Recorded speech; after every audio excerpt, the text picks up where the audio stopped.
Hi friends service studio को आपन स्वागत आज एक नूतन वीडियो रे आमे जानिबा ओडिसा रो खेल एवं खेलाड़ी विषय से वीडियो विषय वस्तु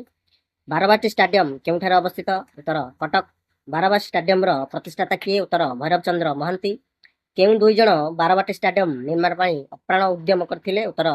भैरव चंद्र महांती एवं शैलेन कुमार राय सत्यव्रत स्टेडियम केउठारे अवस्थित आपण कमेंट माध्यम रे यार उत्तर दियंतु जदि आपनको क्रिकेट खेल बहुत पसंद थाए ताहले आपण वीडियो टी निश्चित देखिबे एवं कमेंट मतामत जणाइबाकू अनुरोध वीरेश वीर सुरेंद्र साय स्टेडियम केउठारे अवस्थित संबलपुर जिल्ला रे अवस्थित कलिंग स्टेडियम केउठारे अवस्थित उत्तर भुवनेश्वर ओडिसा रो एकमात्र शीतताप नियंत्रित इंडोर स्टेडियम रो नाम कोन उत्तर जवाहरलाल नेहरू इंडोर स्टेडियम। तो फ्रेंड्स आशा करूची वीडियो टी आपनको निश्चित रूपे भल लागिथिबो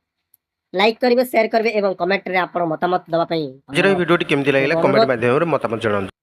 धन्यवाद।